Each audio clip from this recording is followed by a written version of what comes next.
Entonces con el tema que habíamos dejado la anterior semana pendiente, referente a las propiedades de la radiación electromagnética.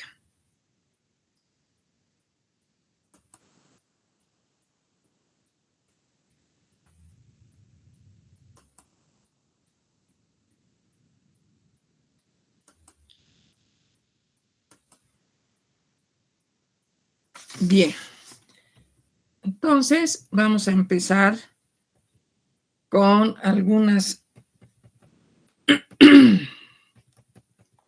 características que habíamos visto en la anterior clase.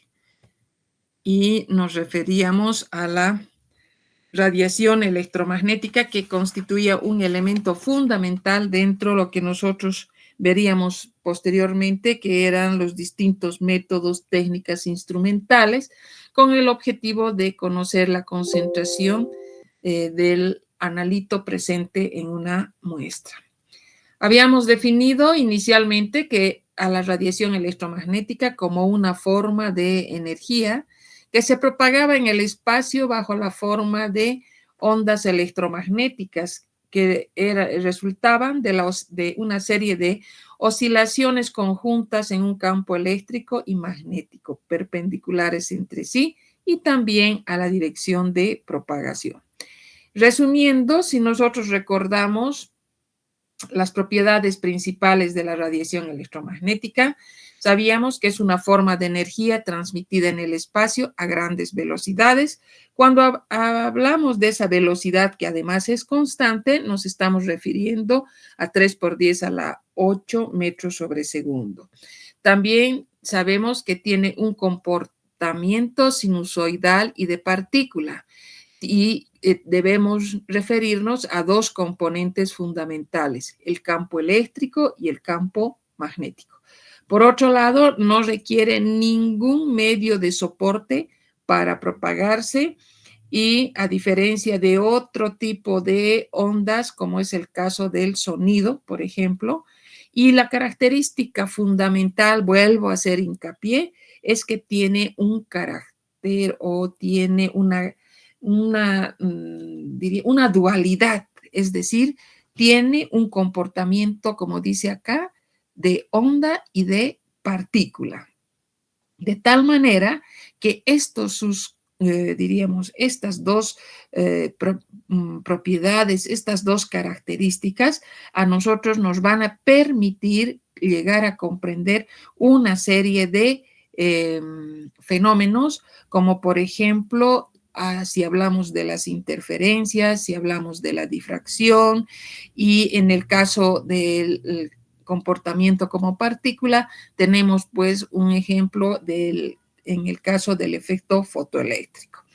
Igualmente, habíamos visto que había que tomar en cuenta por sus características ondulatorias a todos los parámetros ondulatorios que estaban relacionados con la radiación electromagnética desde un punto de vista ondulatorio. Vuelvo a repetir, y acá habíamos mencionado una serie de parámetros, como era la amplitud, como era el periodo, como era la frecuencia, como era la longitud de onda, la velocidad de propagación, el número de ondas y la intensidad.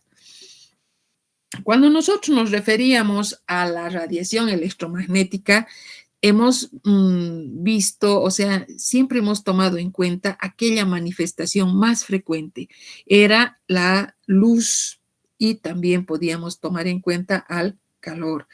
Pero sabíamos que la radiación electromagnética no solamente comprendía estas dos manifestaciones, sino que habían otro tipo de manifestaciones que también eran de naturaleza electromagnética, como eran los rayos gamma, como eran los rayos X, como era la región del ultravioleta, la región del visible, el infrarrojo, la región de microondas y las ondas de radio. Cuando nosotros hablamos de la luz, por ejemplo, nos estamos fijando exclusivamente a la región del visible, porque asociamos a la descomposición de la luz en sus distintos colores, sus distintas longitudes de onda para cada uno de estos colores. ¿Y por qué decimos que corresponde al visible? Porque es el ojo el que va a poder diferenciar cada una de estas longitudes de onda debidos a los distintos colores que van a formar parte del, podríamos decir, de la descomposición de un haz de luz blanca. Ahora, cuando hablamos de la radiación electromagnética, también tenemos que relacionar con algunos fenómenos como ser la transmisión, como ser la reflexión, como ser la refracción, la difracción de la luz, porque estamos hablando de aquella manifestación de la radiación electromagnética más frecuente que era la luz. Y desde un punto de vista ya del comportamiento ondulatorio, también relacionábamos con aquellos, por ejemplo, fenómenos como la difracción, como las interferencias. Si hablábamos de las interferencias, necesariamente debíamos tomar en cuenta a la interferencia constructiva, a la interferencia destructiva y las características de cada una de ellas.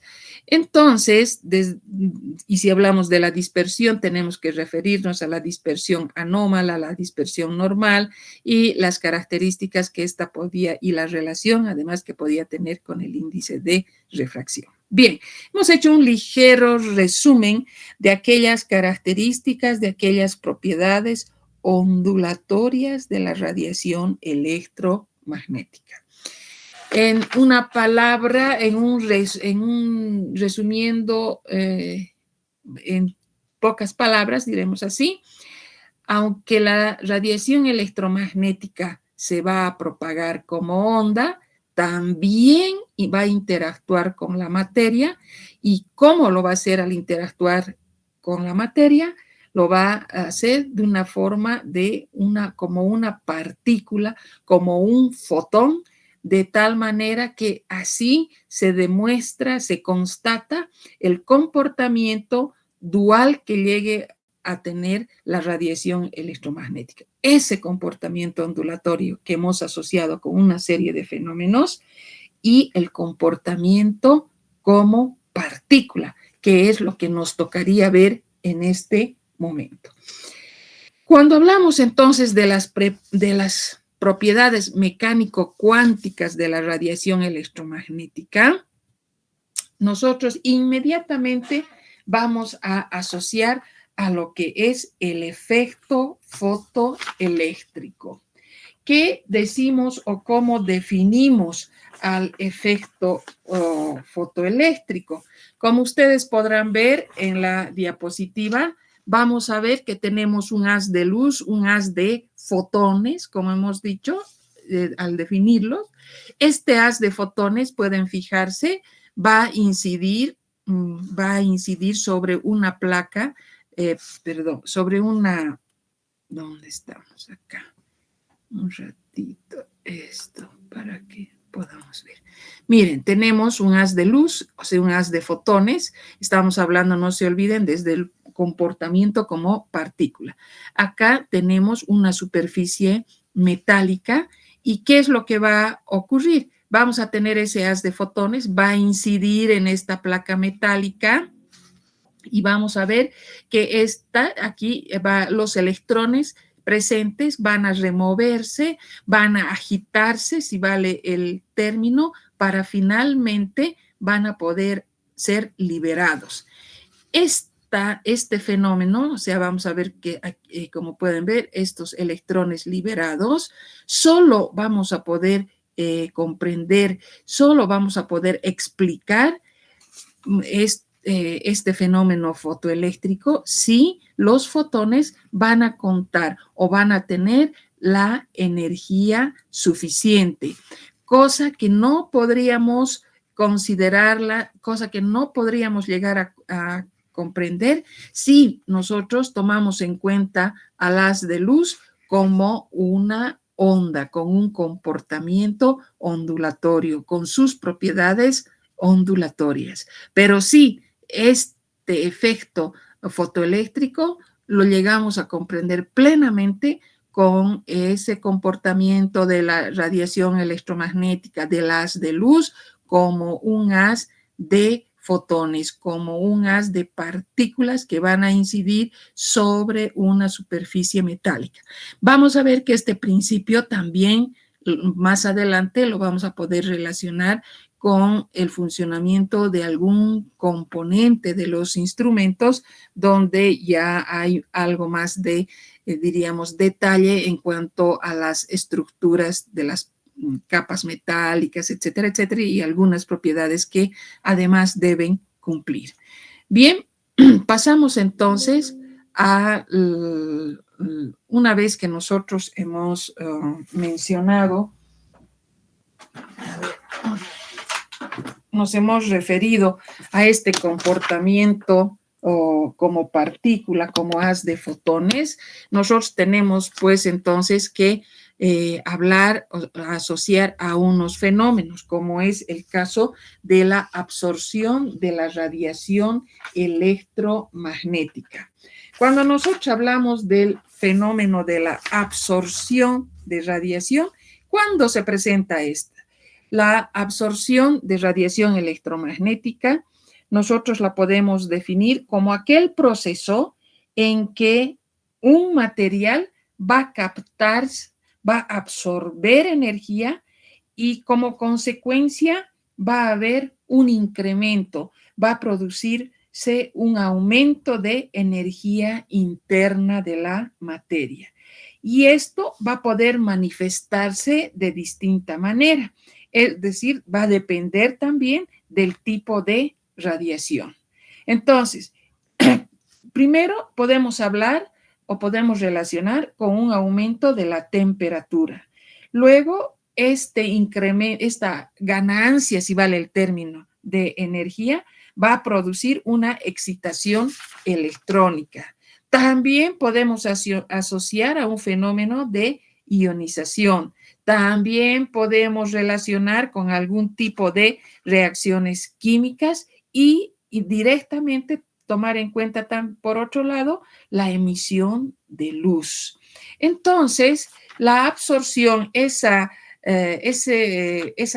fenómeno que se origina cuando los fotones provenientes de la radiación electromagnética que tienen, esto es muy importante, la energía adecuada, la muestra, el analito, va a ser capaz de absorber la radiación.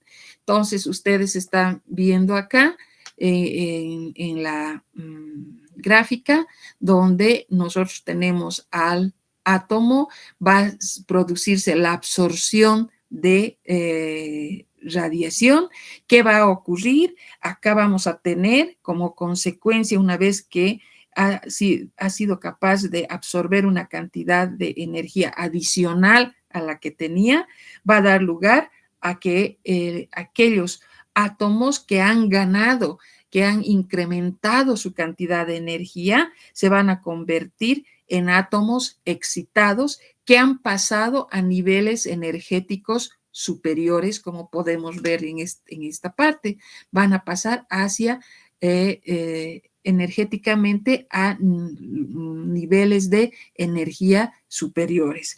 Entonces, ¿qué va a ocurrir? Este estadio en el que el átomo excitado se encuentra, tiene un tiempo de duración demasiado corto, porque siempre la tendencia va a ser encontrarse en un estado, los electrones mantenerse en un estado de reposo, o sea, libres de, o sea, tienen que estar relajados, como se dice. Entonces, estos átomos excitados, esta etapa, mejor diremos así, donde el átomo está excitado, ha pasado a niveles, los electrones han pasado a niveles energéticos superiores, tiene un tiempo de duración demasiado corto. ¿Y cuál es el objetivo ahora? ¿Cuál es la finalidad? Volver y recuperar su estado fundamental. Entonces, para retornar a su estado fundamental, tiene que producirse un efecto contrario a la excitación, que nosotros lo vamos a conocer o lo vamos a denominar como un proceso de relajación.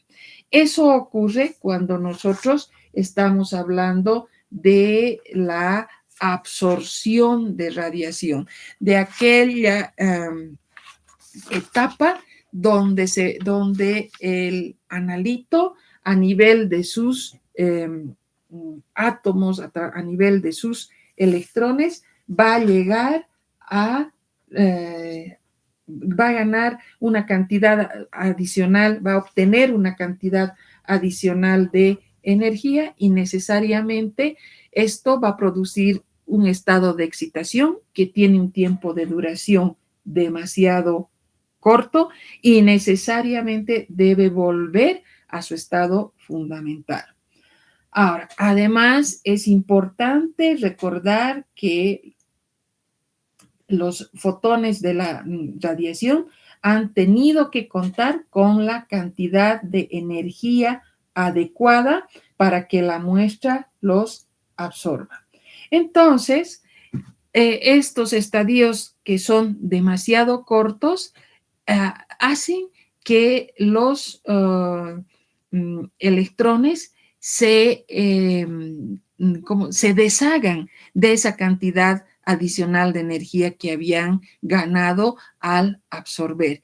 Y entonces existen distintos mecanismos, distintas formas por las cuales el analito va a volver a través de sus componentes a su estado fundamental. Entonces, hemos hablado que debemos contar con los procesos de relajación. Y cuando hablamos de los procesos de relajación que van a permitir volver nuevamente al estado fundamental, vamos a ver que tomamos en cuenta dos procesos de relajación. Uno que va a ser la relajación radiante y por otro lado vamos a tener la relajación no radiante. ¿En qué se caracteriza cada uno? Un proceso de relajación radiante, ojo, primero, proceso de relajación, ¿qué quiere decir? Tiene que eliminar de alguna manera esa cantidad de energía adicional que había ganado. Entonces, en este proceso de relajación,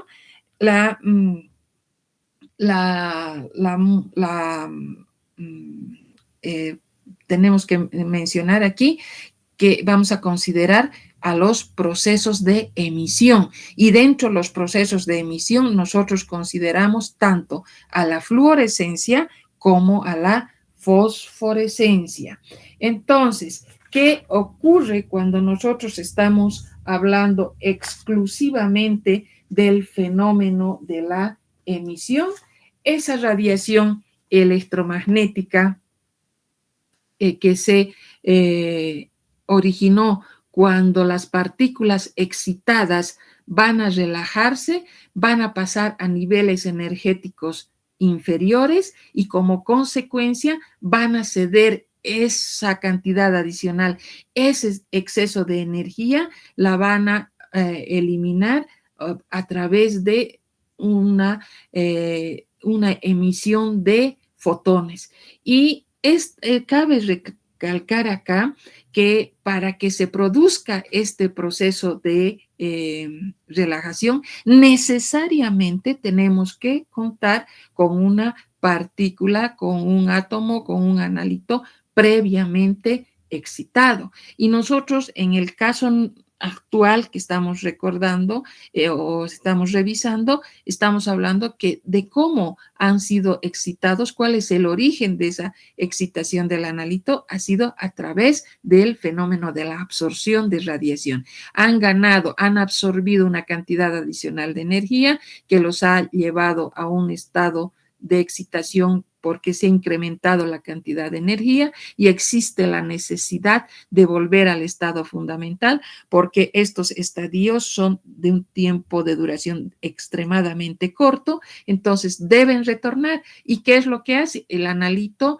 aprovecha, podríamos decir, de emitir una forma de energía, va a poder, como se dice, eliminar esta cantidad de energía adicional que había ganado, y nosotros también vamos a utilizar, vamos a poder emplear ese hecho de emitir un cierto tipo de radiación. Por eso decimos que van a existir técnicas, van a existir métodos que se van a basar en el proceso de emisión. Es decir, que la radiación electromagnética que se ha originado cuando los electrones que han sido excitados van a relajarse, al relajarse van a pasar a niveles energéticos de menor energía, cediendo su exceso de energía como fotones. Ahora, dentro de estos procesos de emisión, nosotros necesariamente tenemos que considerar dos tipos de emisión o dos tipos de relajación. Los métodos que van a dar lugar a la fluorescencia y a la fosforescencia. Es decir, cuando se absorbe la energía, cuando un átomo que ha absorbido la energía o una molécula o hablaremos de la materia, en otras palabras, ha ganado esa cantidad de energía, va a tener un tiempo de estadía demasiado corto y va a volver por los procesos de relajación.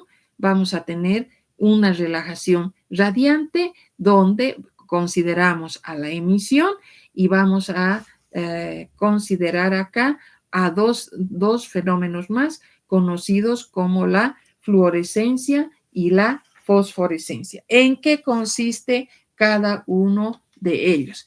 Ambos procesos son de emisión, como hemos mencionado. Muy importante cuando hablamos de los métodos, porque acá tanto átomos y moléculas han sido excitados a través de la absorción. La emisión que acabamos de describir, la emisión radiante, se produce cuando estas especies excitadas llegan a su estado fundamental, y necesariamente nosotros tomamos en cuenta al fenómeno de la fluorescencia, que se caracteriza por ser bastante rápida y tiene un tiempo de duración de 10 a la menos 5 segundos. Mientras que la fosforescencia tiene lugar en periodos de mayor tiempo, mayores diremos a 10 a la menos 5 segundos. Ambos fenómenos son observados mejor cuando se toma en cuenta un ángulo de 90 grados del haz de excitación. Ahora, nosotros a partir de estos dos fenómenos, como ser la fluorescencia y la fosforescencia, nosotros, si nos referimos al primer caso de la fluorescencia a ver, un ratito. Aquí hablamos de la fluorescencia, que hemos dicho que la diferencia fundamental entre la fluorescencia y la fosforescencia va a ser, pues, que ambos obviamente son procesos luminosos. Hay una emisión de luz, perfecto. Entonces, ¿y en qué se diferencian? En el tiempo de duración. En el primer caso, en el de la fluorescencia, tenemos un tiempo de duración que va a ser menor a 10 a la menos 5 segundos. Inclusive se puede considerar hasta menos 9 segundos. Y en el segundo caso de la fosforescencia, se utiliza pues un tiempo que va a ser ya no va a ser este fenómeno se va a llevar a cabo con bastante rapidez, sino toma en cuenta tiempos mayores en que tarden, o sea, tomarán tiempos mayores para emitir la luz y que dure todo el proceso que involucra este fenómeno. Entonces, ahora, cuando nos referimos netamente a la fluorescencia, tenemos dos tipos de fluorescencia. Una va a ser la fluorescencia de resonancia y otra va a ser la fluorescencia no resonante. Para comprender esto, tenemos que recordar que para que exista la fluorescencia, debemos asociar inmediatamente el concepto de la emisión. Y para que se produzca la emisión de radiación, a su vez tenemos que considerar dos rayos. Una radiación que ha sido capaz de excitar al analito para que éste posteriormente pueda emitir una señal. Entonces, estamos contando con una radiación que va a excitar, y otra que va a ser capaces de emitir. En el caso de la fluorescencia de resonancia, nosotros nos estamos refiriendo a que la radiación que es la radiación emitida y la radiación empleada, usada para la excitación, tienen o son de la misma frecuencia. Entonces, este fenómeno generalmente se va a presentar en aquellos casos donde existan átomos que se encuentren en estado gaseoso. Y por otro lado, vamos a tener que nombrar también a la fluorescencia no resonante. En este caso de la fluorescencia no resonante, que está producida por la irradiación de moléculas que pueden estar en estado gaseoso, nosotros podemos manifestar que la radiación se va a diremos así, la radiación existente entre la radiación que produzca la excitación y la radiación emitida, va a haber una diferencia. Vamos a ver que la radiación emitida posee una frecuencia menor o una longitud mayor que la radiación que ha excitado para que se origine la fluorescencia. A esta situación, a estas características o estas diferencias entre la radiación excitadora y la radiación emitida y que tengan esta diferencia a nivel de su frecuencia o de su longitud de onda, como acabamos de mencionar, se la conoce como el desplazamiento de Stokes, que aquí ustedes pueden ver. Entonces, eso cuando nosotros estamos hablando del proceso de relajación radiante, ¿no es cierto? ¿Dónde está? Estamos acá, el proceso de relajación radiante. Pero también debemos tomar en cuenta a la relajación conocida como relajación no radiante. Aquí no va a haber una emisión de un haz de luz, no va a haber un fenómeno fluorescente, no vamos a encontrar una radiación fosforescente que varíen con el tiempo, etcétera, etcétera. No, en esta relajación que va a permitir de igual manera retornar a su estado fundamental al átomo, al electrón, etcétera, nosotros tenemos que referirnos a las pérdidas de energía a través de una serie de etapas cortas. La energía de excitación se va a convertir en energía cinética al colisionar unas con otras las moléculas y como consecuencia va a producirse un aumento de temperatura del sistema. Se va a incrementar la temperatura del sistema. Como verán acá, se cumple el nombre que dice no radiante, sino aquí ha habido más bien un incremento de temperatura en todo el medio. ¿Qué ocurre? La cantidad adicional de energía que se ha ido a ganar no ha sido emitida. Aquí se ha transformado, podríamos decir, esa energía de excitación se ha convertido en energía cinética. Eso caracteriza entonces al proceso de relajación no radiante.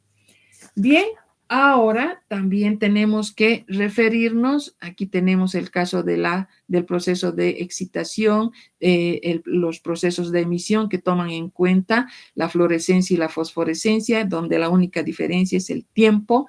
Acá igualmente tenemos y hablamos sobre el fenómeno de la fluorescencia, donde es resonante y no resonante. Hemos mencionado entonces resonante cuando tiene la misma frecuencia para ambos tipos de radiaciones, aquella excitadora y también la que llega a emitirse. Y la no resonante es la que se presenta, si bien es con menor frecuencia, pero está igualmente presente. Vamos a ver que tiene una menor frecuencia que la radiación excitadora. Esta cuando nos referimos a la fluorescencia no resonante.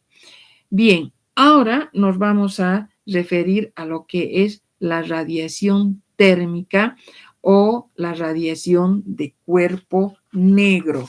¿A qué se refiere este tipo de radiación o cuándo se presenta este tipo de radiación térmica?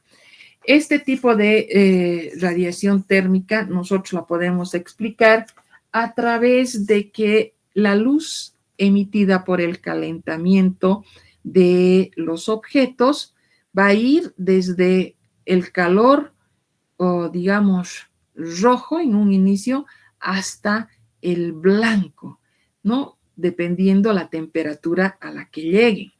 Entonces, a esto se denomina la radiación de cuerpo negro. La dependencia con la temperatura de la red es lo más importante cuando nosotros nos referimos a la radiación de un cuerpo negro. Es decir, a medida que aumenta la temperatura del atomizador, aumenta la contribución de la radiación dentro lo que es o para lo que va a ser el cuerpo negro.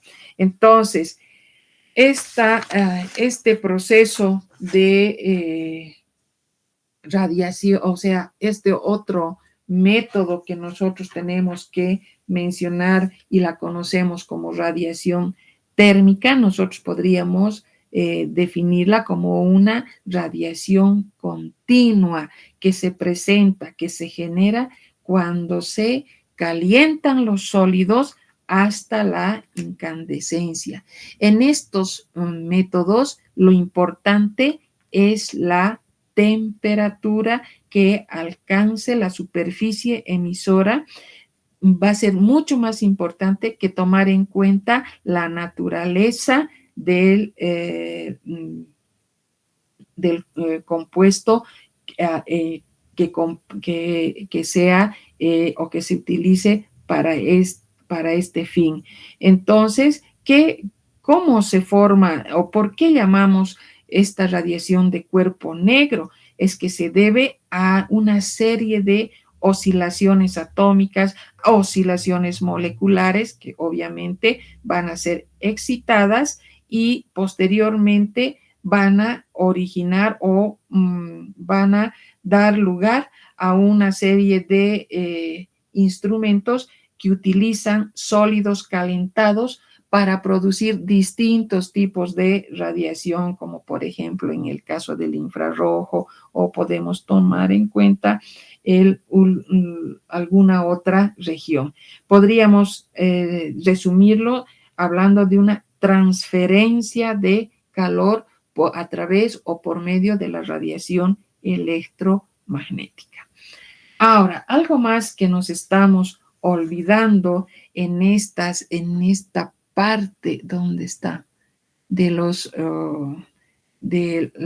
métodos relacionados, es mencionar lo siguiente. Hemos visto que para el fenómeno de la emisión es totalmente importante contar, ¿no es cierto?, con un analito, hablaremos así de manera general, con un analito excitado.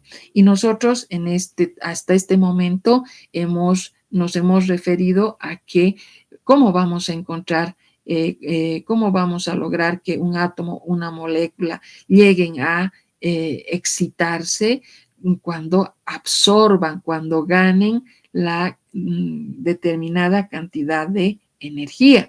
Estamos asociando nosotros directamente, pero tenemos que recordar que no es la única forma, diremos así, para que se produzca la excitación. La excitación la vamos a poder lograr fuera de la absorción por otras formas. La excitación puede ocurrir por bombardeo con electrones, por exposición a la chispa de corriente alterna, a través de un tratamiento térmico y obviamente también tenemos que considerar a la absorción. Entonces, es bueno que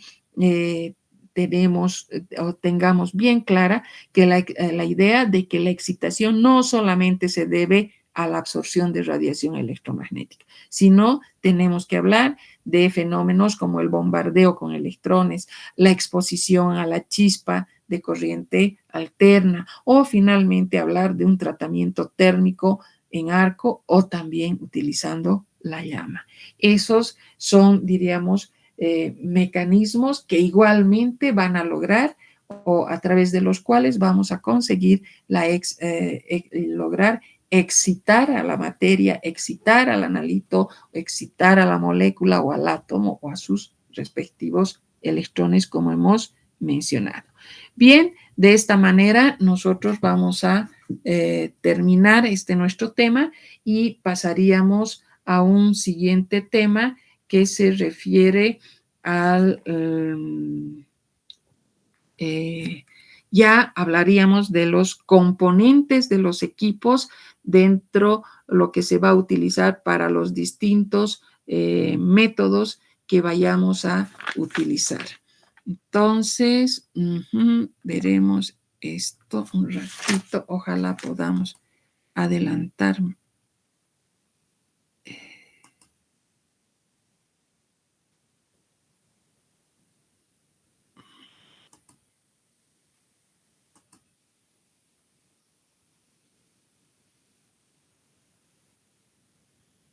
Propiedades de la red.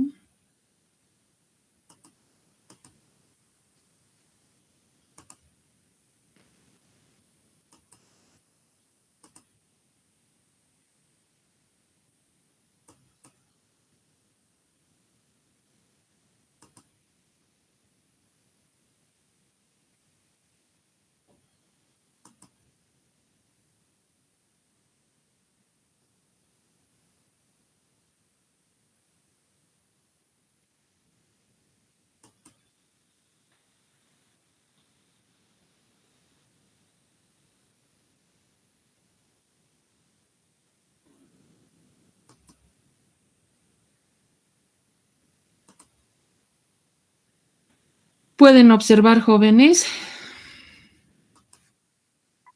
Doctora. Ya. Pasamos entonces a ver, este es nuestro siguiente tema. Vamos a ver una partecita nada más que se refiere a los instrumentos empleados en espectroscopía óptica. Ya posteriormente nos vamos a referir a cada uno de los componentes que vayamos a encontrar y vamos a llegar a justificar por qué hablamos de espectroscopía, por qué hablamos de óptica, etcétera, etcétera. Entonces, nuestro tema va a tomar en cuenta una ligera introducción. Vamos a ver a los instrumentos empleados en espectroscopía. Vamos a ver que los componentes de los instrumentos que se utilicen dentro de este campo, vamos a clasificarlos como a las fuentes de radiación, vamos a contar con los selectores de longitud de onda, vamos a tener recipientes a que contengan la muestra, vamos a hablar de los detectores y finalmente tenemos que tomar en cuenta a los medidores.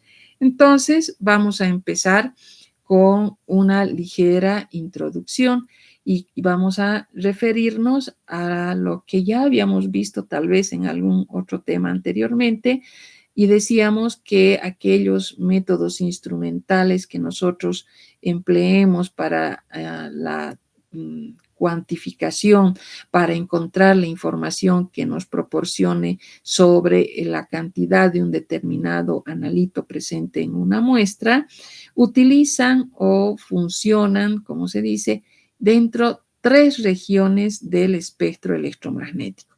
Nosotros habíamos visto en el anterior tema que el espectro electromagnético, si bien tenían aspectos comunes, como ser la propiedad de tener características ondulatorias, de partícula, eran formas de energía, pero para nosotros, de todas estas regiones que hemos nombrado, que hemos visto dónde se originan, dónde actúan, eran tres las que nos interesan, o son tres las de interés dentro de lo que va a ser la aplicación de las técnicas que vamos a ir desarrollando en nuestra materia.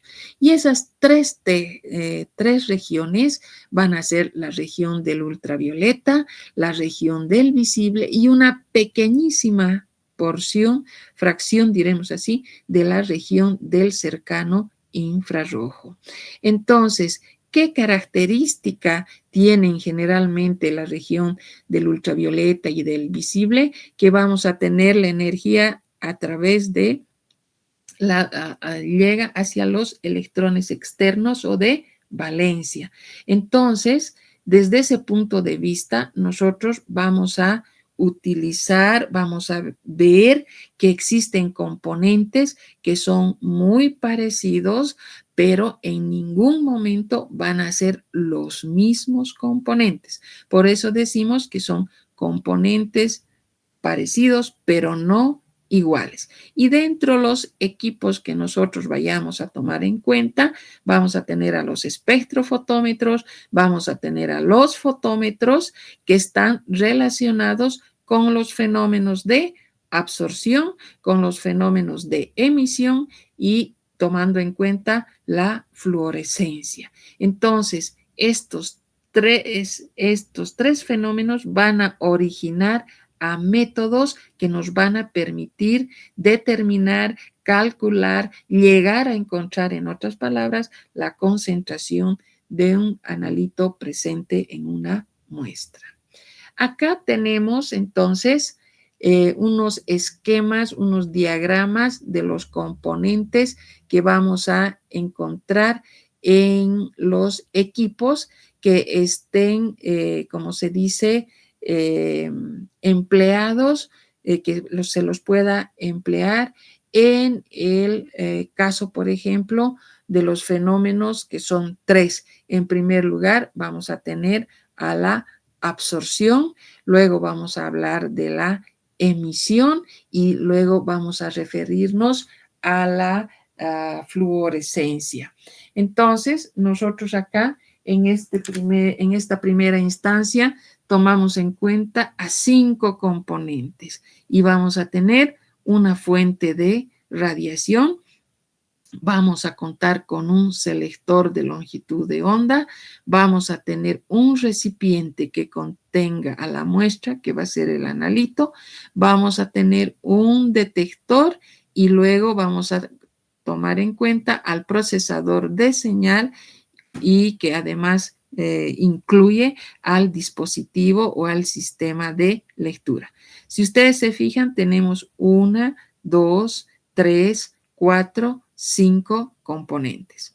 Pasamos al segundo, o diríamos, esquema, donde vamos a encontrar acá a un equipo donde el fenómeno por el que vamos a realizar la determinación va a ser el fenómeno de la emisión. Anteriormente hemos hablado de la absorción. Entonces, acá tenemos que considerar dos aspectos importantes. Nosotros teníamos aquí una fuente de radiación, ¿se acuerdan? A partir de esta fuente de radiación se va a emitir una señal. Esa señal, esa señal va a estar conformada por una serie de longitudes de onda. Va a existir un componente acá que va a ser capaz de seleccionar, por eso dice selector de longitud de onda. Puede ser de distintos modelos, etcétera, etcétera. Entonces, va a elegir aquella longitud de onda óptima. ¿Cuál va a ser esa longitud de onda óptima? Aquella que interactúe con el analito de mejor manera. ¿Y dónde está el analito? El analito está en un recipiente, está en una cubeta que podrá tener distinta forma, etcétera, etcétera, y obviamente tendrá que cumplir con ciertas condiciones. Entonces, ¿qué va a ocurrir? Se ha elegido, se ha escogido la radiación que va a ir a interactuar, obviamente va a tener una determinada longitud de onda y esta, cuando atraviese el material en el que se encuentra el analito, acá, al pasar, se va a llevar a cabo la interacción. ¿Y cuál es el tipo de interacción? La interacción que se va a llevar a cabo va a ser la absorción. ¿Qué quiere decir? Cuando pase la radiación, atraviese la cubeta, el recipiente, en este paso, en este recorrido, se va a llevar la absorción. Entonces, ¿qué voy a tener? Voy a tener una señal proveniente de dónde, de esa interacción. Esa señal yo como operador no la comprendo, no la entiendo, no la diferencio, pero sí aquí voy a tener un componente que sí lo va a hacer y va a ser el detector. Y cuando hablamos de los detectores tenemos que hablar de una serie de elementos que pueden actuar como detector. Entonces, ¿cuál va a ser el paso del detector o del transductor de entrada que nosotros habíamos hablado anteriormente en otro tema? Va a ser este detector, va a hacer que esta señal proveniente de la interacción de la radiación con el analito llegue acá y se convierta, se transforme en una señal eléctrica. Esta señal eléctrica va a pasar a lo que va a ser el procesador de señal. Acá se va a adecuar, se va a modificar, se va a filtrar, etcétera, etcétera, a esa señal y de tal manera que va a llegar, por eso se dice es el procesador de señal, el que procesa la señal y va a salir a través de un sistema de lectura. ¿Cuál ha sido el fenómeno aquí por el que nos ha permitido obtener esta información? Ha sido pues la absorción. ¿Dónde se ha llevado a cabo la absorción? Cuando han interactuado la radiación con el analito que estaba presente en este recipiente. Estos son los componentes que nosotros vamos a encontrar cuando hablemos de los equipos donde el principio por el que obtengamos la información sea la absorción. En este caso, en el segundo caso, nosotros vamos a hablar de una fuente, pero esta fuente no va a ser una fuente de radiación como en este caso. Aquí la vamos a denominar como una fuente excitadora. No se olviden que hemos hablado que nosotros podemos también tomar en cuenta, podemos aprovechar aquel momento en que el analito es capaz de emitir una señal. Pero para que sea capaz de emitir una señal, necesitamos que previamente sea excitado. Necesitamos que adicionalmente gane una cierta cantidad de energía. ¿Y dónde vamos a tener? Nosotros vamos a tener acá y esta fuente que va a ser la que le va a dar va a ser capaz de que el analito pueda excitarse, pueda incrementar su cantidad adicional de energía y esté listo para volver a su estado fundamental. Por eso decimos que acá está la fuente excitadora más la muestra, más el analito. Por lo tanto, el analito, es decir, la muestra, tiene que el analito, vamos a hablar porque es lo que nos interesa es determinar al analito, ¿no es cierto?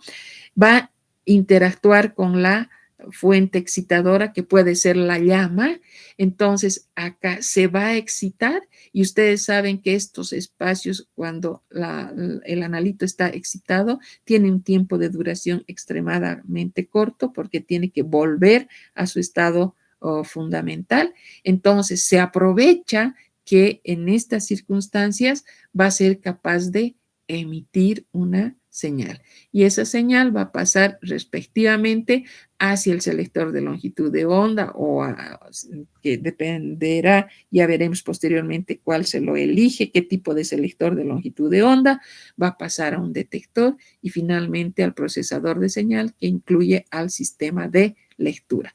Característica en este caso es que la fuente excitadora esté junto a la muestra. El selector de longitud de onda, ¿qué va a dejar pasar? Va a dejar pasar la señal emitida por el analito y va a dejar que va a sostener, va a evitar que pasen aquellas señales provenientes de la fuente excitadora, que no se, o sea, son aquellas señales que van a provenir de la fuente, de la llama, mejor dicho así, para que me entiendan. ¿Y quiénes van a lograr pasar para ser medidos? Las señales, la radiación que ha sido capaz de emitir el analito, porque el analito ha tenido que estar en contacto con una llama, si vale el término, y la llama va a tener pues sus distintas longitudes de onda. Entonces, esas son retenidas y ¿quiénes van a pasar? Las correspondientes al analito. Pasará a un detector, se transformará, llegará a un procesador de señal y a un sistema de lectura. Y en el tercer caso, nosotros estamos hablando del fenómeno o del principio de la fluorescencia. Ajá, aquí primero tenemos que pensar y recordar dos cosas. Fuera de que nosotros estamos frente a un proceso de, ¿cómo se dice?, de emisión, acá solamente nos van a servir aquellas señales que sean, diríamos, aquellas señales fluorescentes, no las emitidas normalmente, sino este nuestro método, que lo vamos a estudiar posteriormente, pero en este caso, en este croquis que tenemos de este tipo de equipo, nos interesa para la medición, aquellas que van a llegar al detector van a ser provenientes de aquellas señales, diremos así, para que ustedes entiendan, que tengan o que cumplan con el principio de la fluorescencia. Entonces, ahí, ¿qué es importante? La posición en la que se encuentren los respectivos componentes. Tenemos al analito con sus respectivos sus selectores de longitud de onda, hay un ángulo de 90 grados, tenemos la fuente y solo van a pasar hacia el detector aquellas señales que son las fluorescentes. El resto va a quedarse tanto en la parte del el selector de longitud de onda que va a llegar a la muestra, ¿no?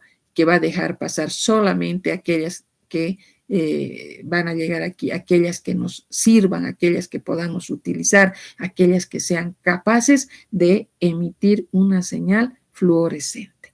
Y obviamente contamos con los mismos componentes como el selector de longitud de onda, el detector y el procesador de señal. Bien, vayamos a hablar, ¿qué hora tenemos? Algo más. Ahora hablaremos de los componentes de los instrumentos. Dentro de los componentes de los instrumentos vamos a tener a las fuentes de radiación, los selectores de longitud de onda, los recipientes para la muestra, los detectores y los medidores. Volveremos aquí para ubicarnos. La fuente de radiación el selector de longitud de onda, el recipiente que contiene a la muestra, el detector y el dispositivo de lectura que contiene al procesador de señal, ¿no es cierto? Entonces, vamos a tener acá, hablaremos primero de las fuentes de radiación. Estas fuentes de radiación deben tener ciertas condiciones y dentro de las condiciones de una fuente de radiación o dentro de los requisitos para ser considerados como fuentes de radiación, deben cumplir con que primero deben ser capaces de producir una señal que sea suficiente, que tenga la suficiente potencia. Esta potencia tiene que ser estable y tiene que ser constante. Entonces, antes de pasar, quiero que aquí explicarles esto. Tenemos el esquema donde contamos con la fuente de radiación. Esta fuente de radiación nos acabamos de mencionar que tiene que tener condiciones como ser la suficiente potencia y debe ser estable, ¿no es cierto? Eso es lo que hemos visto cuando hemos hablado. Debe ser una señal que debe producir una potencia suficiente y debe ser estable y constante. ¿Por qué debe reunir esas condiciones? A ver, vamos a explicar. Aquí se va a generar, vamos a tener una fuente de radiación. Esta puede ser de diversa naturaleza. Entonces, esta fuente va a ser capaz de originar una serie de longitudes de onda, ¿sí? Ya vamos a ver los tipos de fuentes que pueden haber. Va a pasar a un segundo componente que va a ser el selector de longitud de onda. El selector de longitud de onda se va a caracterizar por elegir aquella longitud de onda que sea la adecuada, aquella longitud de onda que sea la óptima. Entonces, esa fuente que emitía varias señales, en este componente le van a decir un ratito, solo va a pasar esta señal con estas características, ¿no es cierto?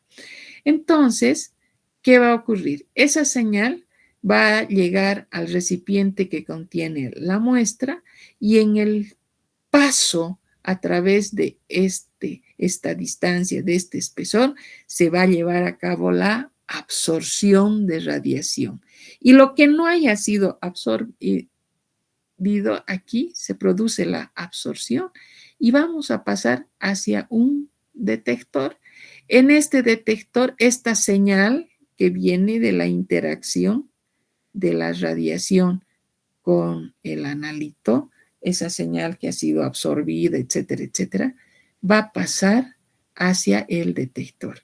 En el detector nuevamente va a transformarse, va a convertirse en una señal eléctrica. Esa señal eléctrica va a pasar al procesador de señal.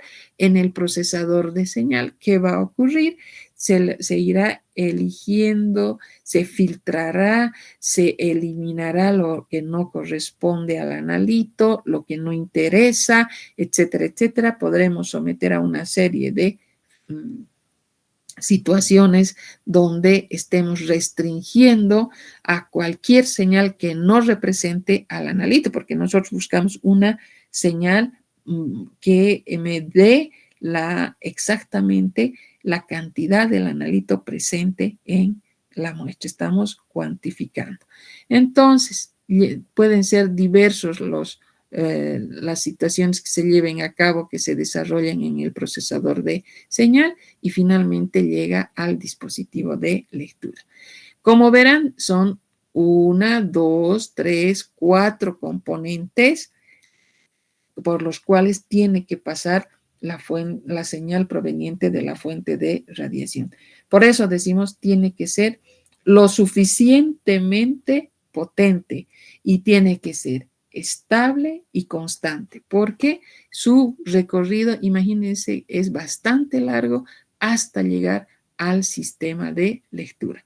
Y de igual manera en los dos casos posteriores que vienen. Bien, luego tenemos entonces a las fuentes de radiación que deben producir suficiente potencia, una potencia estable y constante. Ahora, después vamos a ver esto un ratito y vamos a ver a las fuentes de radiación. Estas fuentes de radiación pueden ser de tres tipos y van a ser las fuentes de radiación continuas, las fuentes de radiación de líneas y los rayos láser. Estos tres tipos de fuentes van a ser capaces de ser empleadas, usadas en estos equipos conocidos o fabricados para que nos proporcionen la información, realicen la medida empleando o utilizando como principio la absorción de radiación. Y también hemos mencionado en un principio del tema de que nosotros consideramos tres regiones: la región del ultravioleta, la región del infrarrojo y la región del la región del cercano infrarrojo, la región del visible y la región del ultravioleta.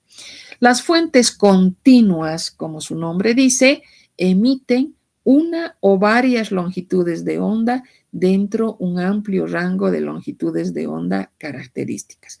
Para la región del ultravioleta podemos considerar a las lámparas de deuterio, a las lámparas de argón, xenón y mercurio. Para la región del visible exclusivamente utilizamos lámparas que estén construidas en base al filamento de tungsteno. Y podemos utilizar para el infrarrojo sólidos inertes calentados entre 1500 y 2000 grados Kelvin. Si nosotros utilizamos o nos referimos al empleo de fuentes de líneas, tenemos que señalar que se caracterizan, ¿por qué? Porque emiten solo algunas longitudes de onda o tomar en cuenta un número limitado, un número restringido de líneas espectrales. Casi son específicas para cada uno de las determinaciones. Se las considera a las lámparas de vapor de mercurio y de sodio y también se las toma en cuenta a las lámparas de cátodo hueco y aquellas que sean de descarga sin electrodos.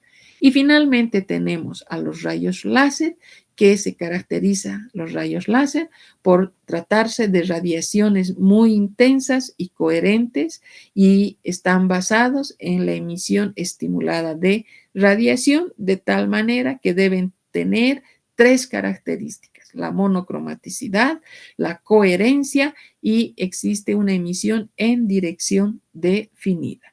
Por lo tanto, nosotros podemos señalar que las fuentes de radiación van a ser elegidas. Primero, se las va a clasificar en tres tipos.